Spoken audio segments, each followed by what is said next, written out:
नमस्कार, आप देख रहे हैं सीएनबीसी आवाज। मैं हूं मनीषा गुप्ता और सबसे पहले आपको सुनवाते हैं एक एक्सक्लूसिव कॉन्वर्सेशन संजीव चोपड़ा के साथ, जो कि सेक्रेटरी हैं department of food and public distribution, और उन्होंने एडिशनल चार्ज भी संभाला हुआ है as a secretary of department of agriculture and farmers welfare. Budget के बाद और ये एडिशनल चार्ज के बाद उनका ये पहला इंटरव्यू है। आइए सुनाते हैं आपको।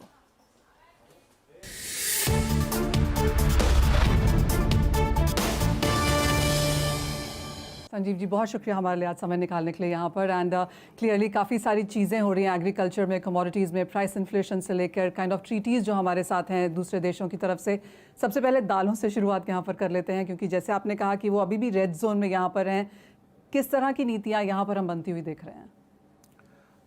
इस साल जो हमारी अभी बोनी की फिगर्स आ रही हैं, कितना सोइंग हुआ है, उसमें पता लग रहा है कि पल्सेस में काफ़ी हमारी इंक्रीज़ हुई है। Almost 30% jump in the area which is been sown pulses.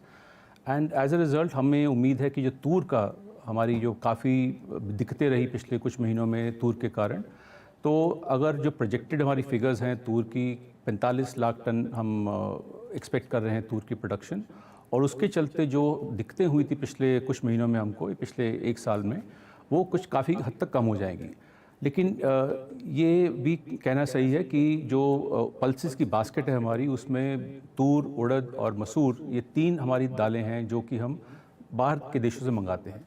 तो हमारा ये भी कोशिश अब चल रही है कि किस तरह एरिया को डाइवर्सिफाई करें, किस तरह नए एरिया लाएं हम दालों के दलहन की खेती के लिए, और उसके अलावा किस तरह हाई यील्डिंग वैरायटीज़ लेके आएँ। तो इसकी बात भी चल रही है, किस तरह हम हाई यील्डिंग वैरायटीज़ इंपोर्ट कर सकते हैं और उसका डुप्लीकेट और इसका मल्टीप्लिकेशन कर कर हम यहाँ पे किसानों को दे सकते हैं। तो ये जो दलहन का जो सेल्फ रिलायंस है, ये सरकार का एक बहुत बड़ा एजेंडा है। हमने बजट में सुना कि 34 क्रॉप्स की 109 वैरायटीज़ यहाँ पर लॉन्च की जा रही हैं। ऑब्वियसली इट टेक्स टाइम, जब तक वो लॉन्च होंगी किसान उसको एक्सेप्ट करेगा, बोएगा, एंड पायलट होंगे, एंड फाइनली उसका एक कंफर्मेशन या अडॉप्शन होगा। It's a long process. आप कहेंगे ये एट ऑल टाइम्स करने की ज़रूरत है, बिकॉज एक और इंडस्ट्री में कंसर्न ये भी है कि ये सारे सीड्स ज़्यादातर प्राइवेट कंपनीज़ के हैं और गवर्नमेंट की रिसर्च इसमें काफ़ी कम है। गवर्नमेंट की रिसर्च के लिए आपने सुना भी होगा बजट स्पीच में जो वित्त मंत्री जी ने कहा कि रिसर्च पे अब ज़्यादा जोर दिया जाएगा, और आईसीआर के संस्थाओं के द्वारा अब हमने पिछले, जैसे हमने देखा कि जो हमारी गेहूं की खेती हुई इस बार, करीबन 75% जो कल्टीवेशन हुई गेहूं की, वो क्लाइमेट रेजिलिएंट वैरायटीज़ थी। जो हमारी पिछले दिक्कतें आ रही थी पिछले सालों में कि फरवरी में थोड़ी गर्मी पड़ गई तो उससे गेहूं का नुकसान हो गया, तो इस बार नहीं हुआ और काफ़ी अच्छी हमारी फसल रही इस बार, करीबन 113-114 मिलियन टन की। और आगे वाले दिनों में जो आईसीआर है, हमारी जो एग्रीकल्चर रिसर्च विंग है, उसमें स्पीड ब्रीडिंग वो शुरू कर रहे हैं।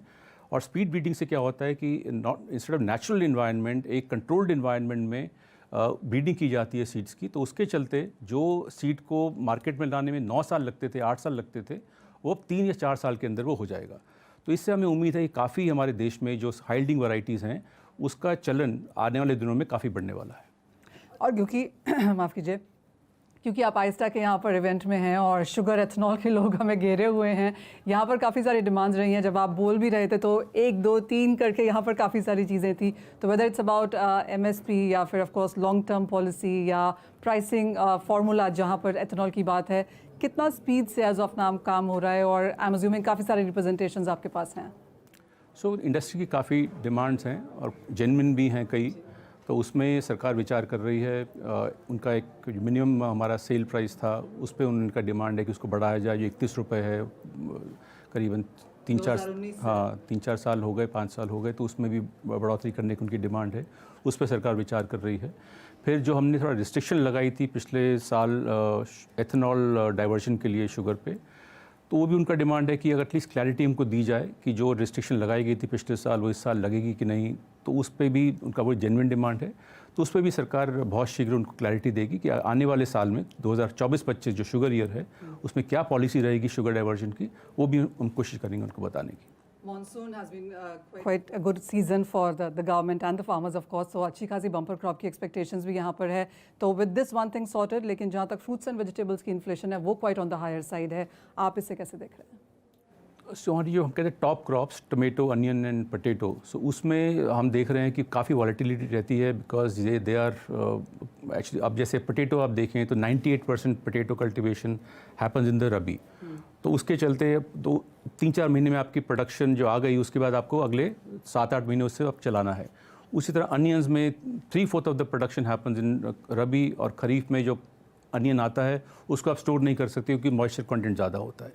तो इसके चलते अब ये सरकार कोशिश कर रही है कि जो अर्बन सेंटर्स हैं उनकी विसिनिटी में, उनके पास में हम वेजिटेबल क्लस्टर्स बनाएं, और वेजिटेबल क्लस्टर्स को बनाकर एक फार्मर्स ग्रुप बनाकर FPOs के जरिए वो हम प्रोड्यूस अर्बन सेंटर्स में दें।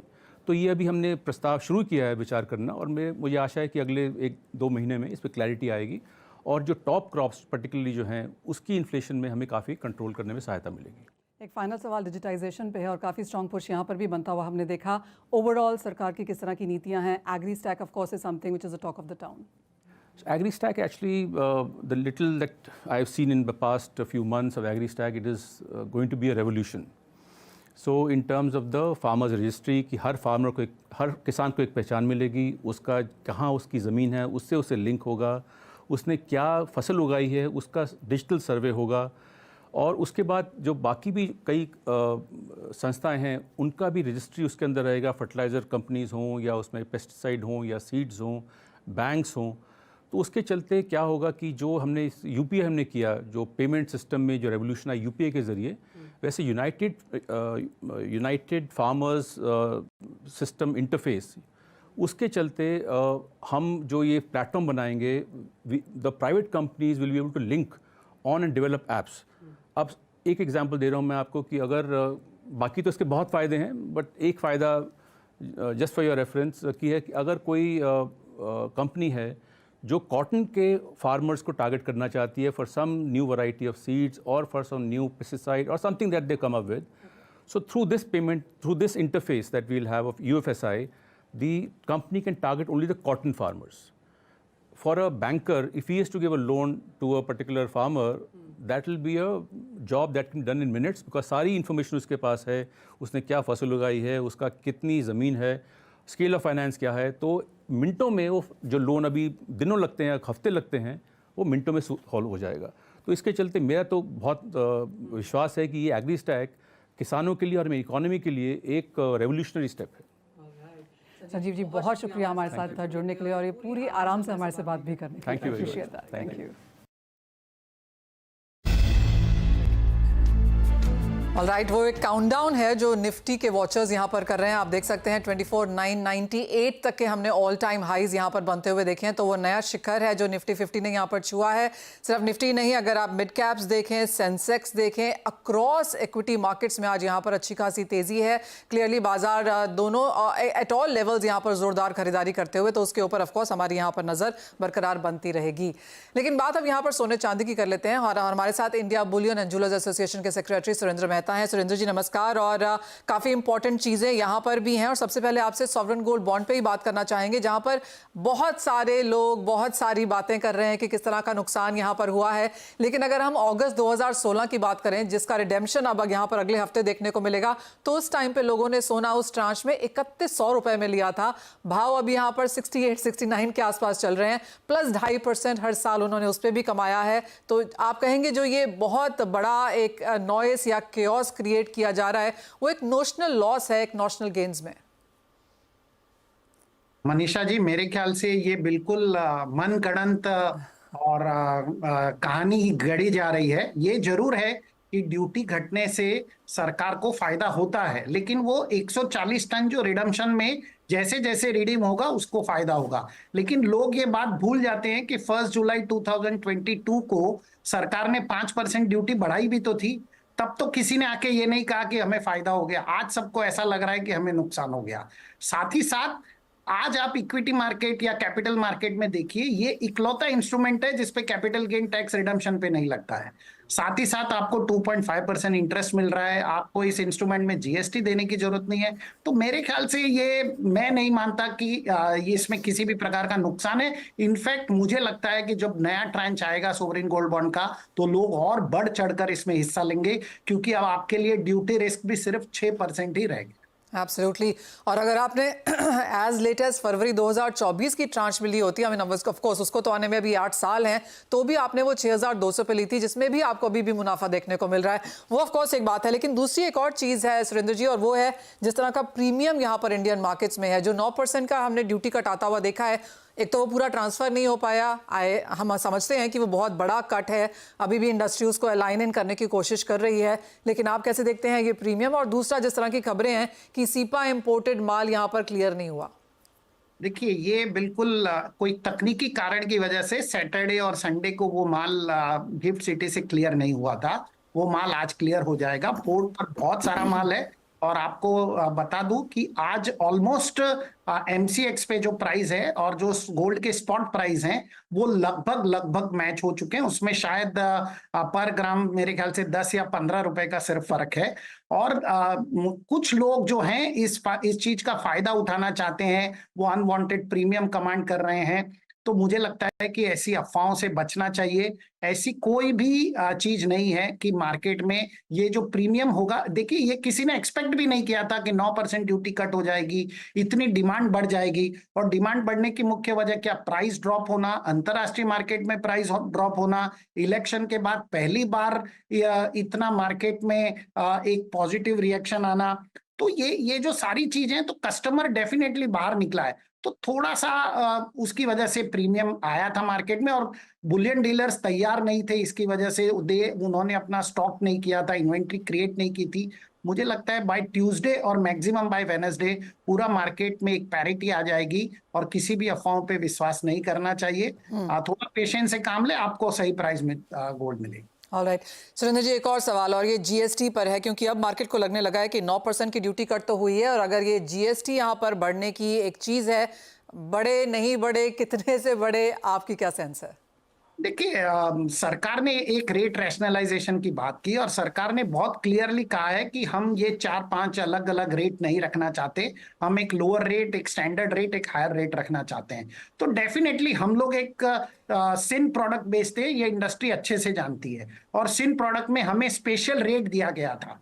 तो वो स्पेशल रेट कहीं ना कहीं इंडस्ट्री को ये फियर जरूर है कि वो स्पेशल रेट का जो स्पेशल स्टेटस है हमारे पास में, वो निकल जाएगा। तो लोगों को एक ये फियर है कि शायद जीएसटी बढ़ सकता है, और फियर जब ये ज्यादा हो गया, जब ड्यूटी कट हो गई, तो नेचुरली जो सिन प्रोडक्ट बेचेंगे तो ये फियर तो रहने वाला है। और जहां सरकार भी रेट को कंसोलिडेट करने की बात कर रही है, तो मुझे लगता है कि ये फियर जायज है, इसमें कोई गलत नहीं। राइट ये इंडस्ट्री कुछ कुछ फियर में रहने की आदी भी होती जा रही है। एक फाइनल सवाल सुरेंद्र जी, और जैसे आपने कहा कि तकनीकी कोई दिक्कत थी गिफ्ट सिटी में, इसलिए माल यहाँ पर छूट नहीं पाया कस्टम से, तो तकनीकी दिक्कत ये मांगे कि वीकेंड था और आज और कल में ये क्लियर हो जाएगा? जी बिल्कुल, कुछ टेक्निकल कारण की वजह से वीकेंड में गिफ्ट सिटी से माल क्लियर, कस्टम माल क्लियर नहीं कर सकता, ऐसा हमें बताया गया है। तो आज माल पूरा क्लियर हो जाएगा, और मुझे नहीं लगता कि इसमें कोई भी दिक्कत आए। Point taken. Surendra ji as always बहुत शुक्रिया साथ जुड़ने के लिए और वो तमाम चीज़ें समझाने के लिए भी। ऑफ कोर्स सोने चांदी के बाजार, ज्वेलरी के मार्केट्स एज ऑफ नाउ काफ़ी सारे फियर में हैं, अनसर्टनिटीज़ में हैं, कंसर्न्स हैं, पर धीरे धीरे वो सभी चीज़ें आपके समक्ष यहाँ पर लाने की कोशिश भी है। प्राइसेस की बात कर लेते हैं, और हमारे साथ अब निर्मल बैंक के कुणाल शाह हैं। कुणाल, इंटरेस्टिंग टाइम्स और काफ़ी सारी चीज़ें हैं एज ऑफ नाउ कमोडिटीज़ में होती हुई, लेकिन जहाँ तक प्राइसेस की बात है, आप कहेंगे सोने चांदी के प्राइसेस अब ड्यूटी, ग्लोबल मार्केट्स, इस सबको इंडियन मार्केट्स में अलाइन कर चुके हैं? जी, अगर आप देखेंगे बजट के दिन पे, बजट के पहले जो प्राइस थे अराउंड $2,400, ओके, वही प्राइस ट्रेड कर रहा है। सो कोई बड़ा अगर आप देखेंगे तो चेंज नहीं हुआ है। आज भी प्राइस, मुझे याद है at the time the budget started at 11 PM, at that time 11:15 के आसपास मैंने जस्ट इंटरनेशनल गोल्ड देखा था। वो टाइम पे 2397 चल रहा था, आज 2392 चल रहा है। सो इंडिया में जो ट्रेडर्स और इन्वेस्टर्स को या जो भी अभी हिट आई है, that is because of the duty, a drastic duty reduction, okay. So इसके कारण जो हिट है, गोल्ड के फंडामेंटल इंडिया की ड्यूटी कम होने से चेंज नहीं होने वाला है। सो गोल्ड के फंडामेंटल तेजी के ही है। सो गोल्ड में ध्यान तेजी ही रहेगा। टाइमिंग थोड़ा बहुत नीचे जा सकता है, $2350 का बॉटम समझो आप शॉर्ट टर्म के लिए। और मेरी राय में ये हफ्ता बहुत इवेंटफुल है। ADP employment, Fed meeting, non farm payrolls, so कोई डेटा नॉन फार्म या एडीपी का खराब आता है तो गोल्ड के लिए पॉजिटिव होगा, डॉलर कमजोर हो जाएगा, गोल्ड बढ़ जाएगा। सो ओवरऑल बाय ए डिप 68,300 में बाय कीजिए, 69,200 के टारगेट के लिए 68,000 के नीचे स्टॉप लॉस रखिए। कुणाल, बाजार का ये भी मानना है कि चांदी एक बार एक और डिप दिखा सकती है, जिस तरह की बेरिशनेस यहाँ पर आई है। क्या 80 के नीचे के लेवल्स देखने को मिलेंगे? कोई बड़ी बात नहीं है। आप 80,000 की चांदी में अगर वो 2,000 रुपये करेक्ट होती है, 82,000 रेट है तो 2,000, तो दैट इज जस्ट 2.5%। 2-2.5% का करेक्शन तो चांदी की वॉलेटिलिटी रहती है जनरली 4-5% की। जी 5% से कुछ होता नहीं है। सो अगर 80,000 आता है लेना चाहिए, शांति से होल्ड करना चाहिए। ये फंडामेंटल कोई गोल्ड सिल्वर का ड्यूटी कम होने से कमजोर नहीं होता है, फंडामेंटल इंटैक्ट है। मैं तेजी में ही हूँ, मुझे लग रहा है रेट कट होते या इंडिकेशन आते ही रेट कट होने के बाद शॉर्ट कवरिंग आ सकता है गोल्ड सिल्वर में, और उसके बाद फ्रेश बोल रहे हैं। कुणाल, साथ ही साथ मेटल्स के लिए जून का महीना अच्छा नहीं गया, जुलाई का भी बेहतर नहीं जा रहा है। हम जिस तरह का CFTC डेटा देख रहे हैं, काफी सारे नेट लॉन्ग पोजीशंस यहाँ पर अनवाइंड होते हुए नजर आए हैं। अब यहाँ से क्या सेंस है? China, without Chinese demand, if there is no possibility of base metal rallying quite sharply, तो चाइना को स्टिमुलस आता है या 50% डिमांड मेटल्स की चाइना से आती है as compare to oil which is 13%। So China का बहुत मेजर रोल रहेगा मेरी राय में। नियर मंथ कॉन्ट्रैक्ट नहीं, फार मंथ अगस्त कॉन्ट्रैक्ट जो अभी 797 पे चल रहा है, 793 के आसपास लॉन्ग जा सकते हैं 785 के स्टॉप लॉस के साथ, और 810 पे प्रॉफिट बुक करना चाहिए। साथ ही कुणाल, यहाँ पर एनर्जी मार्केट्स को कैसे देखेंगे आप? क्योंकि यहाँ पर भी कांस्टेंट डिक्लाइंस रहे हैं। अब of course middle east concerns फिर से लौटती हुई नजर आई हैं, इसलिए थोड़ी सी पॉजिटिवनेस यहाँ पर लौटी है, लेकिन क्या ये लॉन्ग लास्टिंग है? तो मिडिल ईस्ट के कंसर्न के कारण मुझे सिल्वर थोड़ा ऊपर, क्रूड थोड़ा ऊपर जाएगा ऐसा लग रहा है। 6,400 के 6,500 के आसपास बाय करके 6,560 और 6,600 तक के लेवल 1-2 दिन में आपको ट्रेड करता हुआ देखने मिलेगा।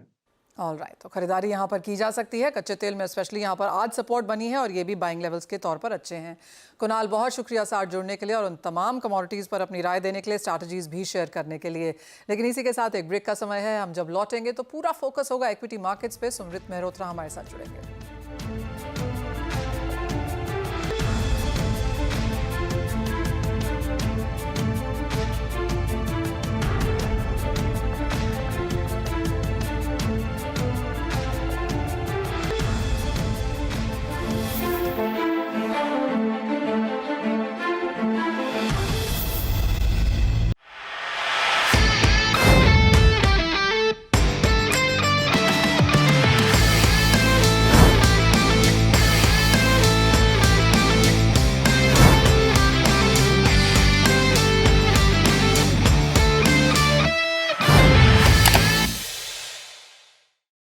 बता दें कि मनी कंट्रोल पर दिए गए विचार एक्सपर्ट्स के अपने निजी विचार होते हैं।